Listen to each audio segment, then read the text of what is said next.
आप सभी भाई बहनों का आज की आध्यात्मिक चर्चा में बहुत बहुत स्वागत है। आज की चर्चा का विषय है तमोगुनी, रजोगुनी और सतोगुनी। अक्सर हमारी ये प्रकृति के जो 3 गुणों पे चर्चा लगभग हर रोज ही होती है, क्योंकि जितनी भी हमारी चर्चाएं होती हैं वो भगवान, आत्मा, जो चेतन तत्व है, इन पर होती है। जब प्रकृति का अर्थ ही लिया जाता है इसके 3 गुणों से, तमोगुण, रजोगुण और सतोगुण से। यानी कि हमारी जो प्रतिदिन जो एक वीडियो बनती है वो प्रत्यक्ष रूप से या अप्रत्यक्ष रूप से इन 3 तत्वों पर ही आधारित होती है। शास्त्रों में भी जितनी भी बातें लिखी गई हैं, बताई गई हैं, या जितने भी सत्संग होते हैं, ये प्रत्यक्ष रूप से या अप्रत्यक्ष रूप से इन 3 तत्वों की ही चर्चा होती है। हालांकि आज की चर्चा में हमारा गुण से प्रत्यक्ष रूप से संबंध नहीं है, क्योंकि आज हमने लिखा है गुणी। गुण और गुणी में क्या अंतर है, सर्वप्रथम हम इसको जान लेते हैं। देखिए, गुण तो है प्रकृति के, और इन गुणों का जो जीवात्मा संग करता है वो फिर गुणी बन जाता है। यानी कि एक मनुष्य सतोगुणी भी हो सकता है, रजोगुणी भी हो सकता है, तमोगुणी भी हो सकता है। इसलिए आज की चर्चा में हमारा इन 3 गुणों के साथ साथ इन गुणों का संग करने वाला जो मनुष्य है, क्योंकि मनुष्य ही तो कर्म जोनि में है, साधना जोनि में है। शेष जितनी भी जोनियों के जीव हैं वो तो इन गुणों का संग करें नहीं करें, कम करें अधिक करें, उनके कर्म लिखे ही नहीं जाते, क्योंकि वो तो भोग जोनियां हैं। क्योंकि मनुष्य से नीचे की और मनुष्य से ऊपर की सभी जोनियों को शास्त्रों में भोग जोनि कहा गया। उनके द्वारा जितनी भी क्रियाएं होती हैं वो लिखी नहीं जाती, उनका कोई कर्माशय नहीं बनता। मनुष्य से नीचे की जितनी जोनियां हैं वो जितने मर्जी एक दूसरे जीवों को चाहे वो पीड़ा भी दे, खा भी जाए, तो उनके ऊपर कोई पाप कर्मों का कर्माशय और अधिक नहीं बढ़ता। इसी तरह मनुष्य से ऊपर की जितनी भी जोनियां हैं, जिनमें अक्सर हम देवी देवताओं को लेते हैं, वो एक साधारण मनुष्य के लिए या प्रकृति के सभी जीवों के लिए जितने भी बड़े बड़े एक शुभ कार्य करते हैं परमात्मा की प्रेरणा से, परमात्मा की शक्तियों से, लेकिन उन देवी देवताओं का भी कोई अपना नया पुण्य कर्मों का कर्माशय नहीं बनता। केवल और केवल मनुष्य जोनि में, जिसमें आप और हम जी रहे हैं। देखिए, इसीलिए तो मनुष्य जोनि में सत्संग का एक विशेष महत्व कहा गया। इसलिए मैंने आज की चर्चा में, देखिए, ये तमोगुणी, रजोगुणी और सतोगुणी, इन 3 शब्दों के साथ साथ इनकी जो मैंने रंग भरे हैं और इनके साथ जो मैंने गलत और सही का निशान भी लगाया, ये सभी कुछ ना कुछ संदेश देते हैं। देखिए, तमोगुणी को मैंने काले रंग से दिखाया।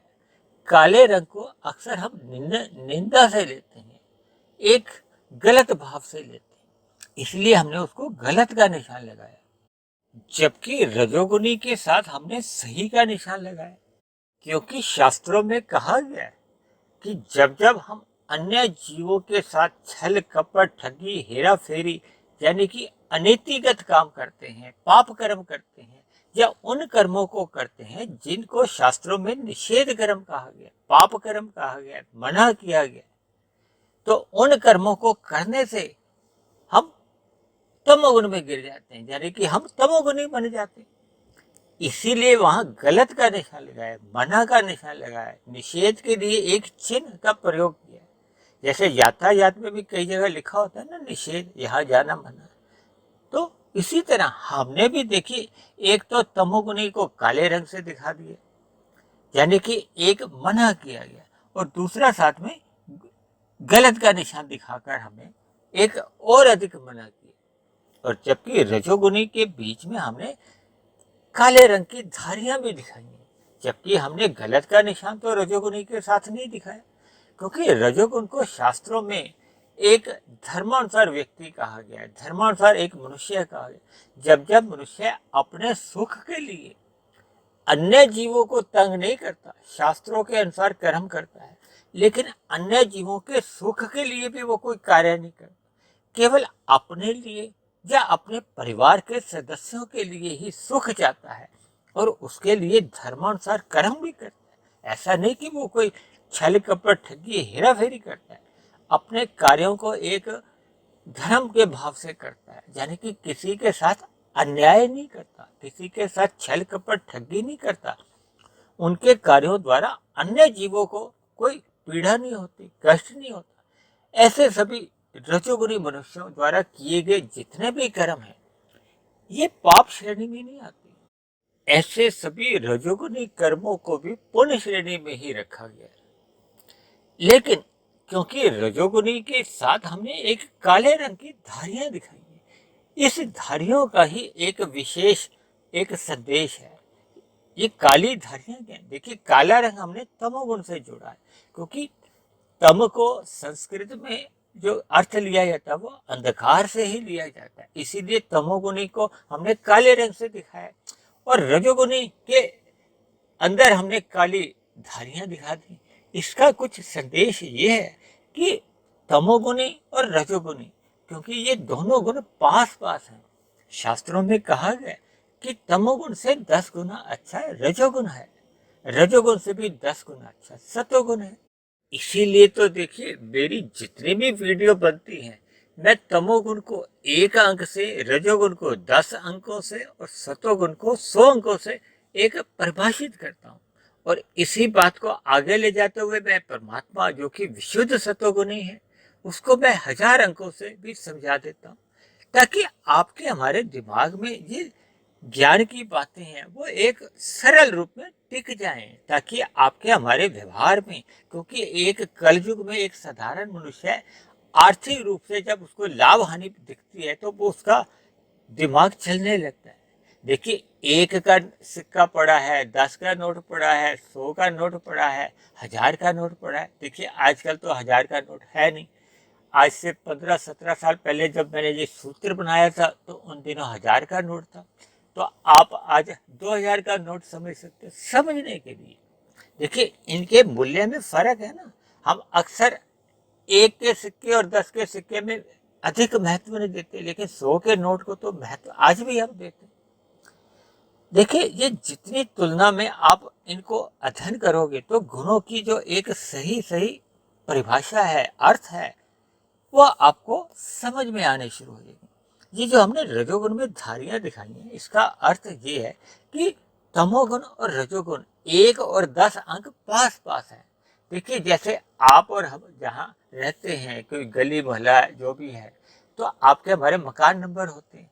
मान लो तमोगुणी का मकान नंबर 1 है, रजोगुणी का मकान नंबर 10 है, तो 1 और 10 के बीच में कितने मकान आते हैं? मात्र 8 मकान आते हैं। तो 8 मकान तो देखिए एक गली में ही आ जाते हैं। तो आप 1 और 10 को पड़ोसी भी मान सकते हैं। अक्सर मेरी चर्चाओं में तमोगुणी और रजोगुणी को अक्सर मैं पड़ोसी शब्द से भी परिभाषित करता हूँ, और अक्सर मैं परिभाषित इसलिए कर देता हूँ क्योंकि पड़ोस में देखिए दुआ सलाम होती ही रहती है, यानी कि ना चाहते हुए भी, भले ही हमारे पड़ोसियों से गहरे संबंध नहीं भी हों, लेकिन दुआ सलाम तो देखिए बनी ही रहती। इसलिए जब जब मनुष्य रजोगुणी बनता है या रजोगुण में स्थित होता है तो ना चाहते हुए भी कब वो तमोगुणी बनता रहता है, यानी कि पड़ोस में रहते हुए कब उनके दर्शन तो होते ही रहते। यानी कि तमोगुणी और रजोगुणी ये पास पास हैं। इसीलिए मैंने रजोगुणी के बीच में जो काले रंग की धारियां दिखाई हैं ना, वो तमोगुणी अंश को लक्ष्य मानते हुए मैंने दिखाया है। इसलिए तमोगुणी से तो रजोगुणी होना एक अच्छी बात है, बुरी बात नहीं है। देखिए, बिल्कुल काले रंग से कुछ सफेदी आ गई है तो फिर एक अच्छी बात है, यानी कि पाप कर्मों से पुण्य कर्म अच्छे माने जाते हैं। लेकिन इससे भी और अच्छा गुण क्या है? वो है सतोगुण। सतोगुण को मैंने पूर्ण रूप से 100 से दिखाया, यानी कि सतोगुणी मनुष्य रजोगुणी मनुष्य से और अधिक अच्छा माना जाता है। देखिए, वहां तो मैंने कोई काली धारियां दिखाई नहीं, केवल सतोगुणी के बाहर में, जिसको कहते हैं ना, किनारे किनारे में मैंने एक काले रंग की एक रेखा की थी, क्योंकि शास्त्रों में कहा गया है ये प्रकृति का जो सतोगुण है अन्य दो गुणों से, तो यानी कि तमोगुण से, रजोगुण से तुलना में सापेक्ष दृष्टिकोण से तो देखिए एक प्रकाशवान है, ज्ञान स्वरूप कहा जाता है। इसलिए तो मैं सतोगुण को अक्सर सफेद रंग से ही दर्शाता हूं। लेकिन प्रकृति का सतोगुण एक मलिन कहा जाता है। मलिन का अभिप्राय शुद्ध सतोगुण से नहीं है, क्योंकि शुद्ध सतोगुण आत्मा के लिए या परमात्मा के लिए ही कहा जाता है, क्योंकि परमात्मा तो इन गुणों से सदा ही मायातीत रहते हैं, क्योंकि वो तो मायापति है। परमात्मा को मायापति कहा जाता है, एक आत्मा को आत्मापति नहीं कहा जाता, क्योंकि आत्मा इन गुणों से बंधी रहती है। जब तक उसको मोक्ष काल में या मुक्ति नहीं मिलती, तब तक वो इन गुणों से कम अधिक बंधी रहती है। मनुष्य देखिए तमोगुण से अधिक बंध जाता है तो नीचे की योनियों में जाना पड़ता है। यदि वो सतोगुण से अधिक बंधा होता है और ऊपर की योनियों में जाने की इच्छा होती है, तो फिर वो सतोगुण से बंध जाता है। और जब वो रजोगुण से बंधा होता है तो फिर वो मनुष्य योनि की प्राप्ति होती है। इसीलिए अक्सर मनुष्य योनि को रजोगुणी योनि भी कह दिया जाता है, क्योंकि एक साधारण मनुष्य में ये रजोगुण यानी कि ये संसारी विषय भोग के आकर्षण उसके मन में बने रहते हैं। और जब जब मनुष्य अपने रजोगुण को सतोगुण की लगाम से नियंत्रण में रखता है, देखिए गीता में भगवान ने अर्जुन के रथ को अपने हाथों से चलाया ना, यानी कि सतोगुण जब हम परमात्मा के द्वारा संचालित करते हैं, यानी कि विशुद्ध सतोगुण हमारे जीवन का लक्ष्य बना होता है, और अपने रजोगुण को यानी कि अपने जो 5 भोग्य विषय हैं उनकी लगाम को बुद्धि के पास रखते हैं, परमात्मा की शरणागत में रखते हैं, परमात्मा की आज्ञा अनुसार अपना जीवन चलाते हैं, तो आपके हमारे ये जो भोग विषय हैं फिर ये अनियंत्रित नहीं होती। देखिए सभी बातों का शास्त्रों में एक उदाहरण देकर कुछ समझाया जाता है, ताकि आपको और हमें ये बात समझ में आ जाए, हम अपने जीवन को संवार सके। क्योंकि मनुष्य जीवन एक साधना योनि भी है और कर्म योनि तो है, यानी कि आपके हमारे किए गए पाप कर्म हमें अधोगति की ओर ले जाते हैं और पुण्य कर्म हमें एक अधोगति से बचाते हैं। इसलिए कहा जाता है ना, पाप कर्मों से पुण्य कर्म अच्छे माने जाते हैं, लेकिन पुण्य कर्म भी बंधन का कारण होते हैं। इसीलिए भगवान श्री कृष्ण ने अर्जुन को माध्यम रखते हुए हम सभी भाई बहनों के लिए या हम सभी मनुष्यों को एक निष्काम कर्म करने की एक प्रेरणा दी है, कर्म योग में रहने के लिए एक प्रेरित किया, ताकि कर्म योग में रहते रहते फिर हम आगे ज्ञान योग में आए, ज्ञान योग में फिर स्थित होकर फिर हम भक्ति आरंभ करें, यानी कि भक्ति योग में अपने आप को स्थित कर लें। और भक्ति योग में ऊंचाइयों पर जाते जाते फिर एक ऐसी ऊंचाई, एक पूर्णता आ जाती है जब हम विशुद्ध सतोगुणी परमात्मा को ही पा लेते हैं। देखिए हमारा जो एक मुख्य लक्ष्य होना चाहिए वो तो परमात्मा से प्रीति का ही होना चाहिए, और ये प्रीति तो देखिए तभी हो पाती है जब हम ये जो 5 विषय भोग हैं, गंध, रस, रूप, स्पर्श और शब्द, ये 5 विषय तामसी कहलाते हैं। हम सभी के जो स्थूल शरीर भी हैं ये भी तामसी कहलाते हैं। पृथ्वी, जल, अग्नि, वायु, आकाश को तामस कहा गया है, जबकि आपकी हमारी जो कर्मेंद्रियां हैं या ज्ञानेंद्रियां हैं ये राजसी और सात्विक मानी जाती हैं। देखिए कर्मेंद्रियां राजसी मानी जाती हैं क्योंकि कर्म करती हैं, जबकि ज्ञानेंद्रियां राजसी और सात्विक अधिक मानी जाती है, उसमें सतोगुण का अधिक अनुपात रहता है। देखिए मनुष्य मिले हुए जीवन में यदि तमोगुण में गिर जाता है तो उसकी अधोगति होती है, इसलिए हमने काले रंग से दिखाया और मना किया है। यदि हम रजोगुण में रहते हैं तो रजोगुण में देखिए सकाम भाव से कर्म होते हैं, सतोगुण में भी सकाम भाव से कर्म होते हैं, लेकिन सतोगुण से जब हम विशुद्ध सतोगुणी यानी कि परमात्मा की ओर जब हम अपना जीवन लगाते हैं, परमात्मा की सम्मुखता बना लेते हैं, तो फिर हमारी आध्यात्मिक यात्रा आरंभ होती है, जिसका शुभारंभ निष्काम भाव से कर्म करने से होता है। देखिए, निष्काम भाव से कर्म का अभिप्राय होता है कि ये जो हम कोई भी क्रिया कर्म जो करते हैं, जब हमारे उन कर्मों के पीछे हमारे मन के अंदर भावना या कामना ये भौतिक विषयों की प्राप्ति की नहीं होती। देखिए, स्थूल शरीर की अवस्था के लिए जो हमें एक भोजन चाहिए या हमारी जो वस्त्र चाहिए या जो भी हमारी एक न्यूनतम आवश्यकताएं होती हैं, वो भी निष्काम कर्म में ही आती हैं। लेकिन जब जब हम भोग विषयों की ओर आकर्षित होते हैं, यानी कि जिन भोगों की हमारे शरीर की कोई आवश्यकता नहीं है, जिनके बिना हम रह सकते हैं, तब ऐसे भोगों की अगर मनुष्य इच्छा करता है तो फिर वो रजोगुण में स्थित हो जाता है, और ये रजोगुण ही मनुष्य को बार बार तमोगुण में गिराता है। देखिए, 1 और 10 में पास पास का संबंध है, ये दूर नहीं है। इसीलिए तो कहा जाता है कि तामसी और राजसी दोनों के ही जीवन में सतोगुण दूर माना जाता है। देखिए, तमोगुणी की अवस्था क्या है? 1 की, और रजोगुणी की अवस्था क्या है? 10 की, और सतोगुणी की स्थिति क्या है? 100 की। देखिए, 10 और 100 में कितना अंतर है? 90 का। और 1 और 100 में कितना अंतर है? 99 का। जब हम तुलनात्मक रूप से सापेक्ष दृष्टिकोण से 90 और 99 की तुलना करते हैं, तो फिर कोई इनमें विशेष अंतर आता नहीं है। यानी कि 90 और 99 में कोई विशेष अंतर नहीं है। यानी कि जब जब मनुष्य तमोगुणी होता है या रजोगुणी होता है, उसके जीवन में परमात्मा या सतोगुण दोनों ही दूर बने रहते हैं। देखिए, परमात्मा के लिए मैंने 1000 अंक कहा है, 1 और 1000 में कितना अंतर है? 999 का। और रजोगुणी 10 की स्थिति में है, 10 और 1000 में कितना अंतर है? 990 का। देखिए, 990 और 999 में कितना अंतर है? यानी कि मनुष्य भले ही रजोगुणी रहता हुआ पाप कर्मों से बचा रहता है, लेकिन उसके जीवन में कोई उन्नति हो नहीं पाती। इसलिए तो कहा जाता है कि एक रजोगुणी मनुष्य जब जब सत्संग भी करता है, उसका सत्संग बेमन से होता है। बेमन से किए गए सत्संग का फिर चिंतन नहीं हो पाता, मनन नहीं हो पाता।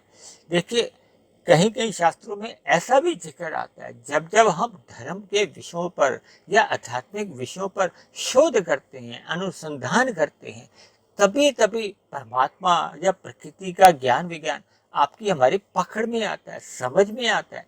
और जब हमें समझ में आ जाता है, देखिए, जब जब हमें स्थूल शरीर, सूक्ष्म शरीर और कारण शरीर और तमोगुण, रजोगुण और सतोगुण, इनकी यथास्थिति या यथार्थ ज्ञान आपको हमें समझ में आ जाता है, तो फिर देखिए, लाभ हानि को देखते हुए फिर परमात्मा से जुड़ने में ही मनुष्य को लाभ दिखता है। लेकिन अक्सर अज्ञानतावश मनुष्य इन सभी जो अध्ययन की बातें हैं, जितनी लाभ हानि की सही सही बातें हैं, वो समझ नहीं पाता, क्योंकि उसको सही सही ज्ञान नहीं होता।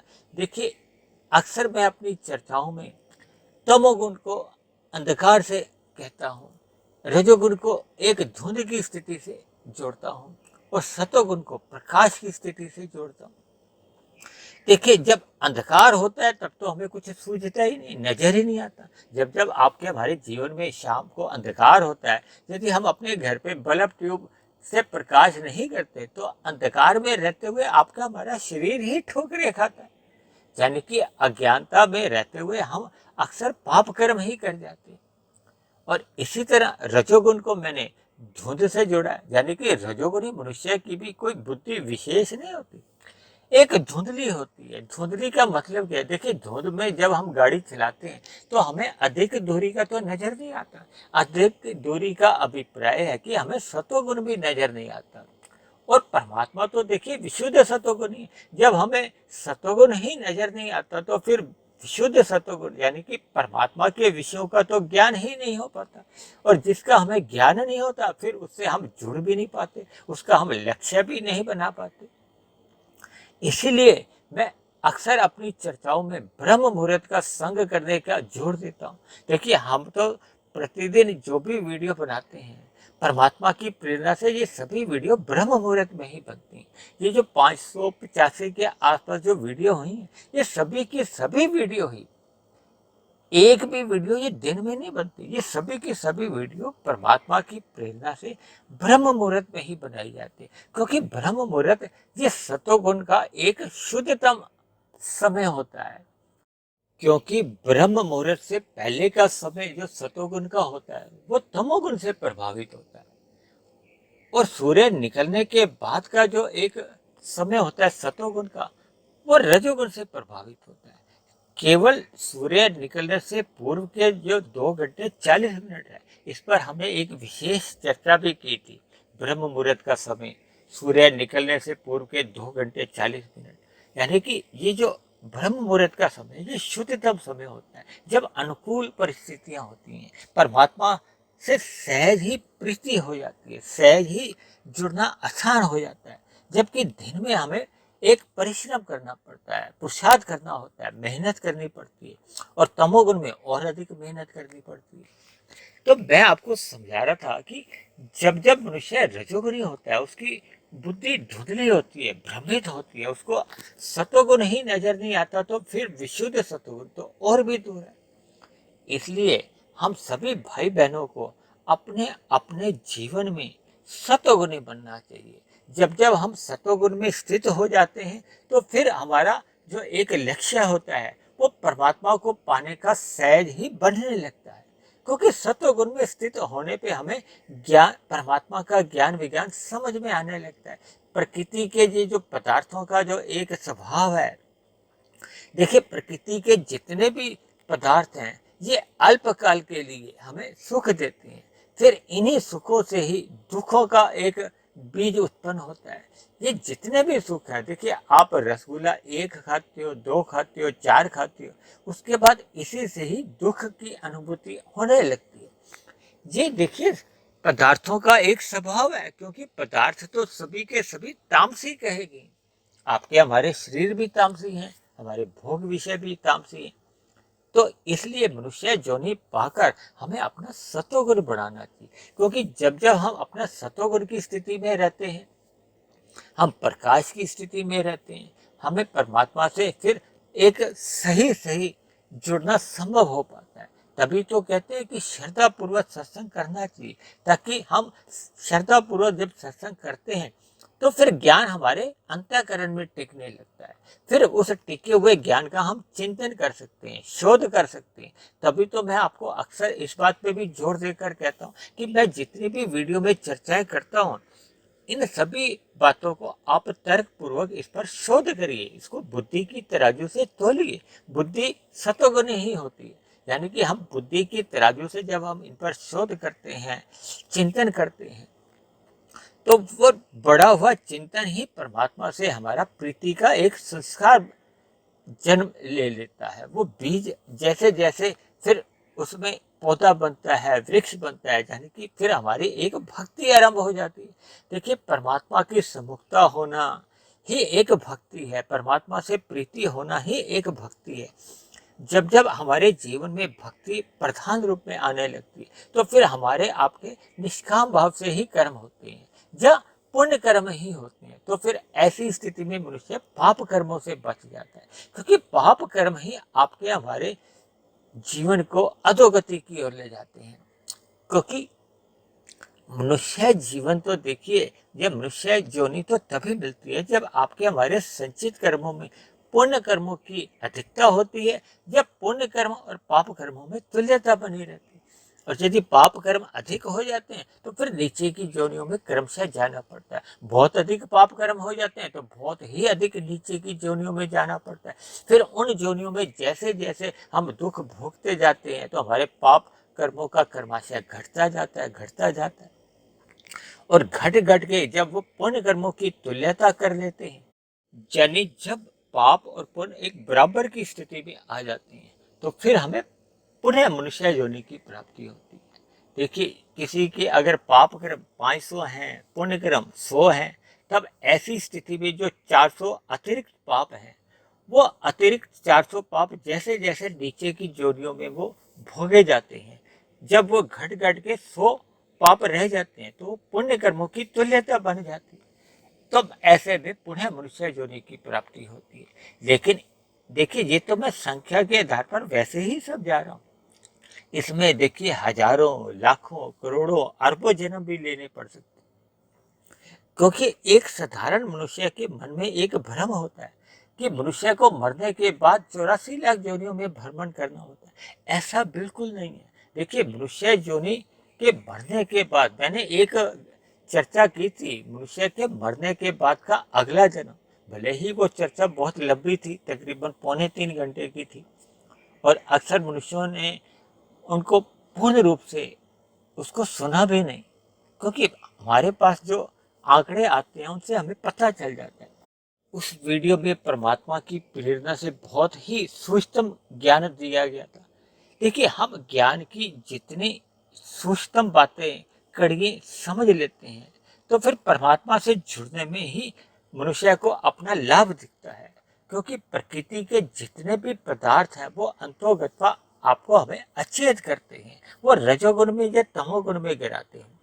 इसलिए मेरी आप सभी भाई बहनों से विनती है कि ये जो मैंने गलत और सही के निशान लगाए हैं, वो तो देखिए तमोगुण से रजोगुण अच्छा है, लेकिन रजोगुण से भी सतोगुण और अधिक अच्छा है। और मनुष्य योनि पाकर आपको हमें परमात्मा को पाने का लक्ष्य बनाना चाहिए। हालांकि मैंने जहाँ आज के वीडियो के चित्र में कहीं विशुद्ध सतोगुण के लिए कोई अलग से शब्द नहीं लिखा, लेकिन जब जब मनुष्य स्थायी रूप से सतोगुण में स्थित अपने बना लेता है, यानी कि जब हम सतोगुण में अपनी स्थायी स्थिति बना लेते हैं, अक्सर क्या होता है कि मनुष्य सतोगुण के प्रभाव से ये जो जैसे जितने भी व्रत त्योहार आते हैं, अक्सर मनुष्य अल्प समय के लिए सतोगुण बन जाता है, लेकिन वहां फिर वो टेक नहीं पाता, फिर वो पुनः हाथ लगा के फिर वापस आ जाता है।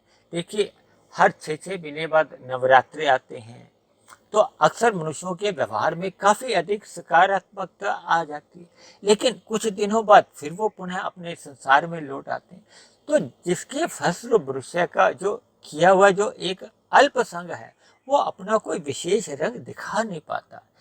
देखिए, हम अपने 24 घंटे में यदि परमात्मा के साथ 10 मिनट, 15 मिनट, आधा घंटा ही जुड़ते हैं और शेष हम 23 घंटे या 23.5 घंटे इन विषय भोगों में ही लिप्त रहते हैं, तो फिर हमारे आपके कारण शरीर में जो एक शुभ संस्कार बनने होते हैं या जो पहले के बुरे संस्कार बने होते हैं, फिर वो समाप्त नहीं होते और नए शुभ संस्कार बन नहीं पाते, जिसके फलस्वरूप आपके हमारे जीवन में कोई एक विशेष परिवर्तन आ नहीं पाता। देखिए, मनुष्य जीवन में हम जितनी भी अधिक आध्यात्मिक उन्नति करना चाहे हम कर सकते हैं।